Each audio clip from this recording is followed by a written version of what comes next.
सत्संग महाराज संतों की तो यही इच्छा होती कि हर क्षण सत्संग करना चाहिए। आज 88,000 ऋषि महाराज ब्रह्मा जी के पास पहुंच गए। जिसे महाराज ब्रह्मा जी के पास पहुंचे, हे ब्रह्मदेव प्रभु, मुझे ऐसा कोई स्थान बताओ जहां हम लोग 1,000 वर्ष का सत्संग करना चाहते हैं। ऐसा कोई स्थान बताओ जहां हम सत्संग कर सके। ब्रह्मा जी ने विचार किया, क्यों? उसी समय आज सोनक आदर्शियों ने कहा, प्रभु क्योंकि संतों की तो यही इच्छा होती, बिन सत्संग विवेक न हो, बिन सत्संग विवेक न होए।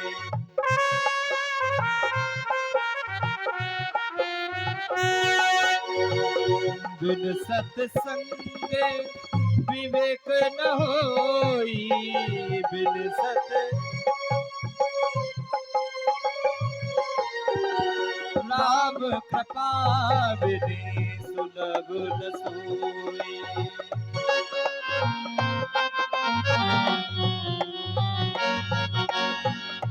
राम कृपा बिने सुलभ न सोई। बिन सत्संग विवेक न होई, राम कृपा बिन सुलभ न सोई। महाराज जब हम लोग सत्संग में जाएंगे तो महाराज हमको पता चलेगा ये भागवत कथा क्या है। आज ब्रह्मा जी ने कहा, ठीक है ऋषियों, मैं एक चक्र को छोड़ रहा हूं। आज महाराज ये चक्र जहां जाकर गिर जाए और पृथ्वी में विलीन होने लगे, वहीं पर जाकर हे ऋषियों तुम सत्संग करना प्रारंभ कर देना। आज महाराज आगे आगे चक्र जा रहा और पीछे पीछे 88,000 ऋषि जा रहे। वही चक्रमान महाराज निमिष निम माने कहते हैं महाराज निय, और जाकर महाराज आज पावन भूमि नेमी सारण में पृथ्वी को बीचों बीच नेमी सारण में जाकर महाराज चक्र गिर गया, विलीन होने लगा। महाराज उसी समय माँ भगवती ललिता मैया प्रकट हुई और चक्र को रोक दिया। और आज भी चक्र भगवान माँ भगवती ललिता का स्थान है। तीर्थ वर नैमिष विख्याता, तीर्थ वर वर नैमिष विख्याता। अति पुनीति साधकी सुधिगाता। तीरथ वर नैमिष विख्याता।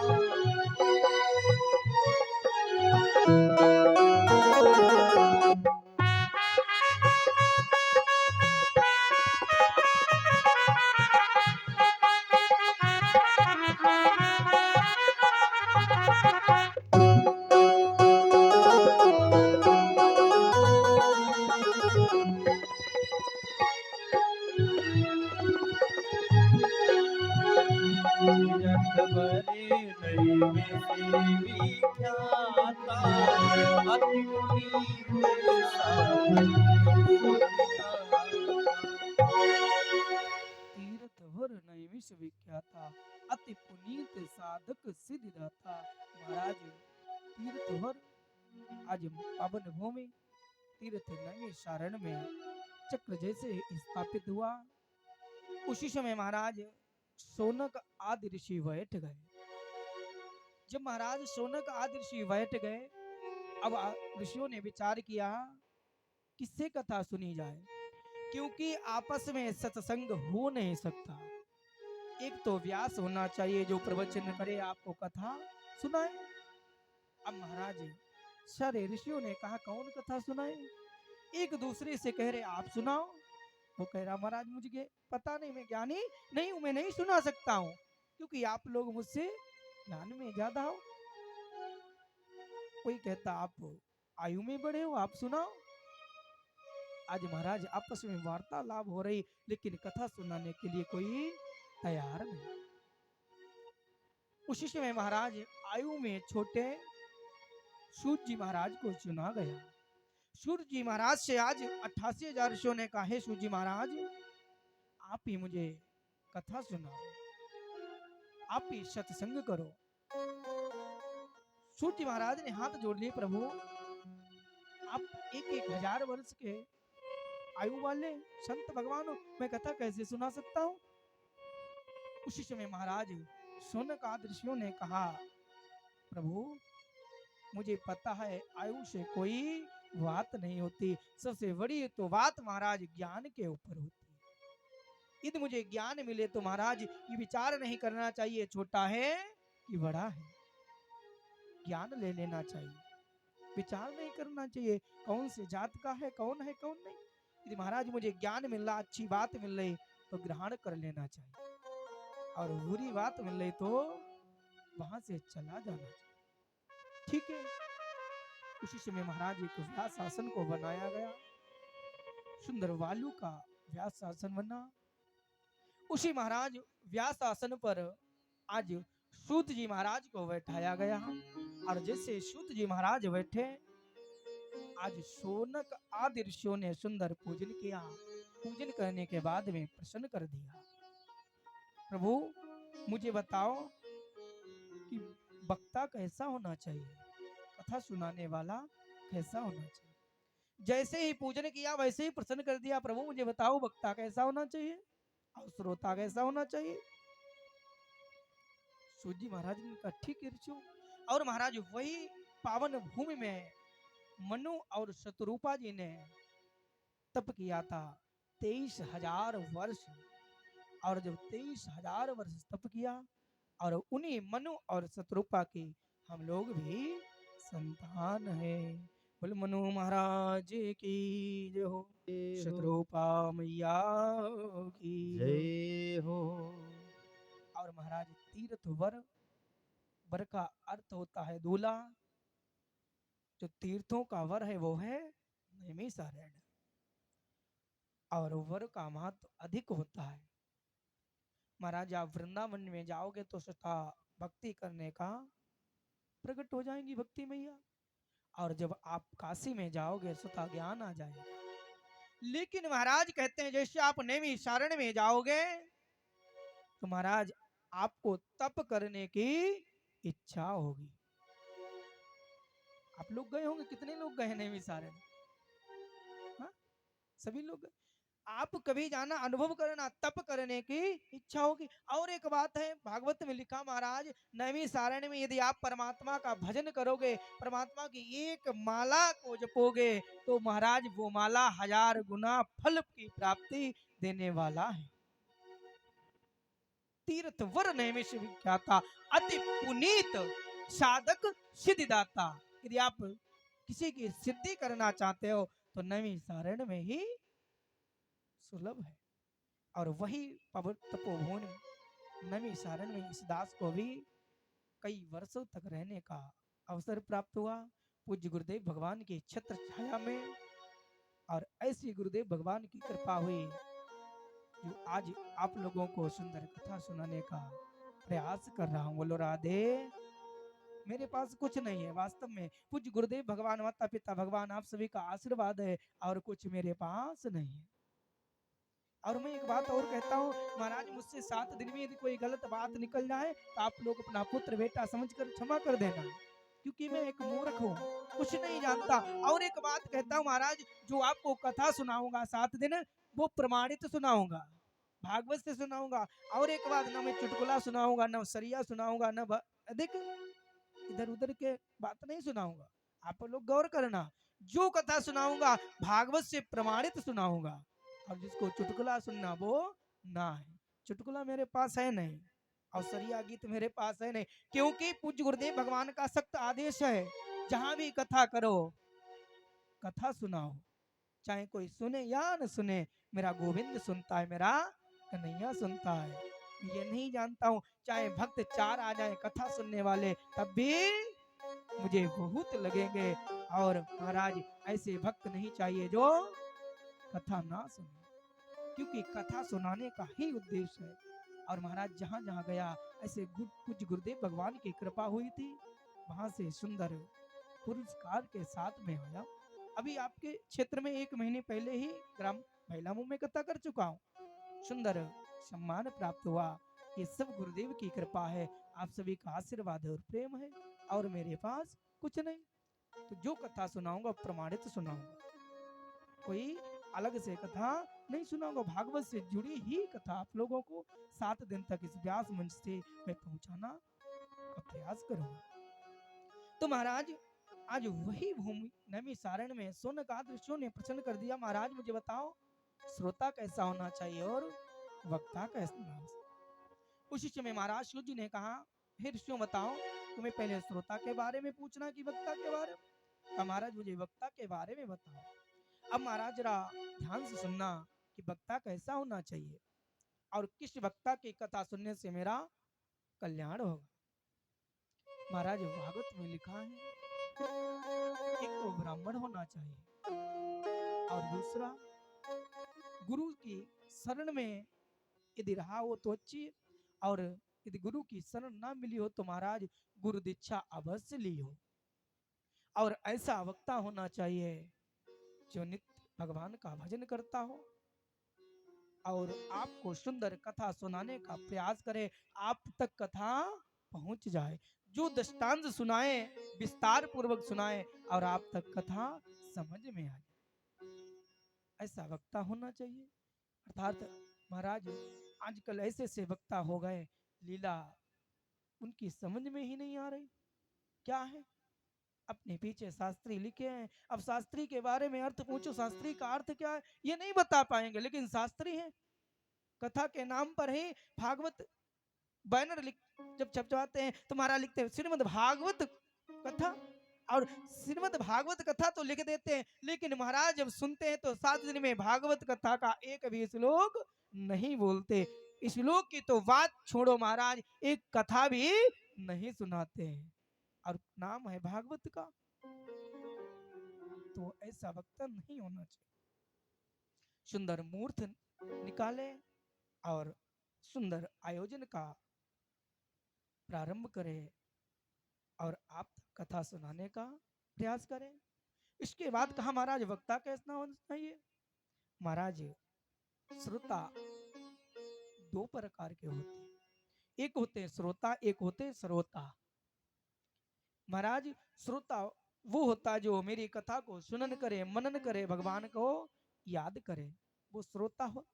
एक श्रोता होता है, श्रोता किस प्रकार का होता है महाराज, एक कान से कथा को सुनता है और दूसरे कान से चला जाता है। बोलो राधे। महाराज बैठे पांडाल में, प्रसाद लिया, आरती लिया और अपने कपड़ों को पीछे झाड़ लिया और चल पड़े। और एक बात महाराज मैं बताता चलूं आपको, कभी कथा में जाओ, सत्संग में जाओ, आप उठो ऐसे चले जाओ, कभी कपड़ों को झाड़ना नहीं चाहिए, चाहे अमूल्य वस्त्रों। यदि महाराज आप झाड़ देते हो तो यहाँ की जो पुण्य है आप छोड़ कर चले जाते हो। और हम लोग जब पूजन करते हैं, पूजन करने के बाद में कहते हैं आसन के नीचे जल डालो और मस्तक में लगाओ, हम लोग नहीं करते हैं, तो महाराज आधी पूर्ण इंद्र को प्राप्त होती है। पूजन करें प्रतिदिन, और जब आसन से उठे आसन को प्रणाम करके उठना चाहिए। ओम चक्राय नमः इंद्राय नमः, हम लोग ये गलतियां प्राय करते रहते हैं। महाराज श्रोता होना चाहिए, कथा को सुनना चाहिए। कथा सुनने भी महाराज कुछ कम लोग आते हैं, आजकल कथा सुनने नहीं आते। अब बताएं कौन कौन आते कथा सुनने। महाराज कथा सुनने वो भक्त आता है जो आकर चुप्पे से बैठ जाए, जहां आसन मिले और बैठ जाए। महाराज कुछ श्रोता, कुछ भक्त इस प्रकार से आते हैं, चारों तरफ देखते हैं कहीं कुर्सी मिल जाए, महाराज उनको कुर्सी नहीं मिलती, वो चले जाते हैं। कुछ तो वैसे आते, चलो देखें दीक्षित जी कार्यक्रम करा रहे, पांडाल की व्यवस्था कैसी, साउंड की व्यवस्था कैसी। कुछ तो लोग इस प्रकार आते व्यवस्था देखने, और महाराज कुछ लोग इस प्रकार आते कि चलो घर पर समय नहीं पार हो रहा, वहां चलकर समय पार करें, मनोरंजन। लेकिन महाराज मैं कहता ये मनोरंजन का खेल नहीं है, ये आत्मरंजन का खेल है। भागवत में मनोरंजन नहीं है, मनोरंजन लेना तो भाई अलग जाओ, यहाँ तो आत्मरंजन है, आत्मा से मिलने का, परमात्मा से मिलने का साधन है। और कुछ लोग देखने आते हैं, देखें संगीत कैसा बज रहा है, कुछ लोग कमियां निकालने आते हैं, देखे पंडित जी कथा सही सुना रहे कि इधर उधर चुटकुले सुना रहे। बोलो राधे। कुछ लोग भाई कमियां निकालने आते हैं, तो हम लोगों को कमियां नहीं निकालना है, जैसी कथा मिले तो आपको सुनना है। इस दास की टूटी फूटी वाणी से जैसी कथा मिले उसको पान करना है, कमियां नहीं निकालना है। हमको श्रोता बनना है, श्रोता नहीं बनना है। बोलो राधे। तो क्या बनना है, श्रोता बनना कि श्रोता, है कि नहीं? श्रोता बनना है, श्रोता बनने से कल्याण नहीं। इसके बाद महाराज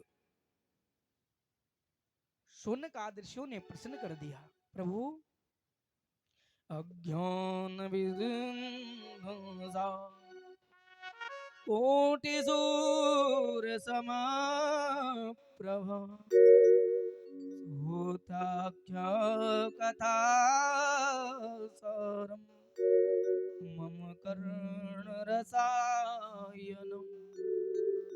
शौनक आदर्शों ने सूर्य जी कह दिया, प्रभु मुझे अज्ञान विध्वंसा इस अंधकार से महाराज मुझे ज्ञान की ओर, प्रकाश की ओर ले जाने की प्रयास करो।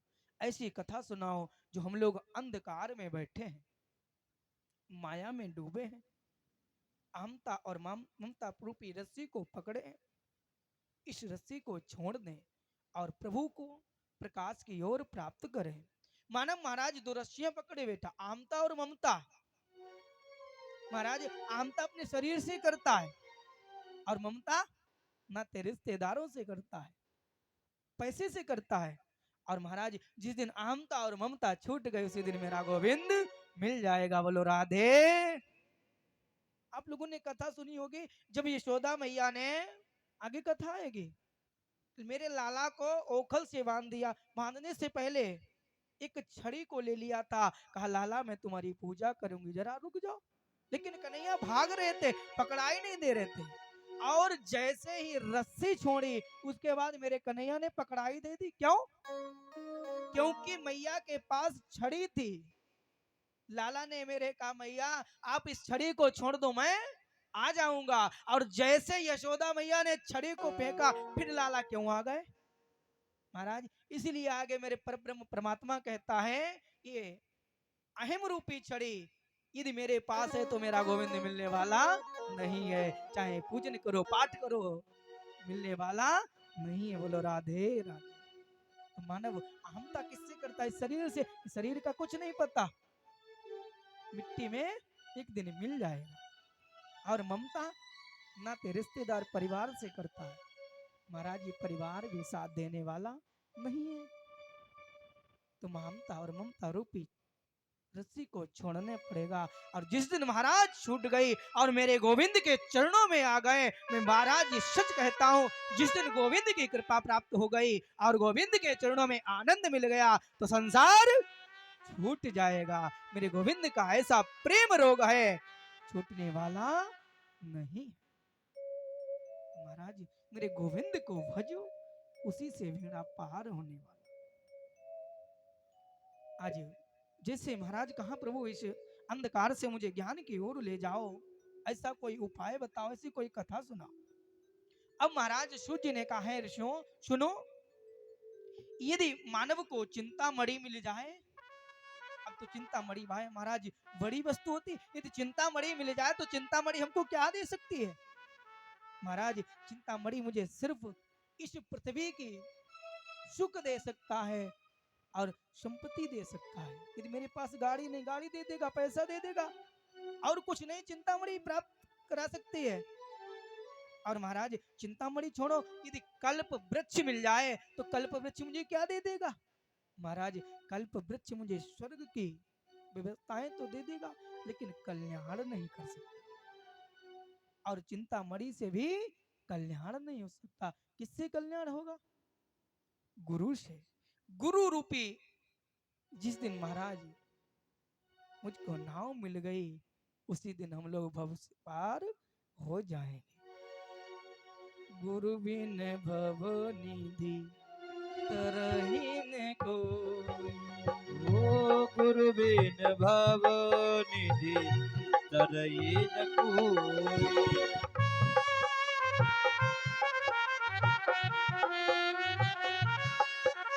ओ गुरु बिन भव निधि तरयन को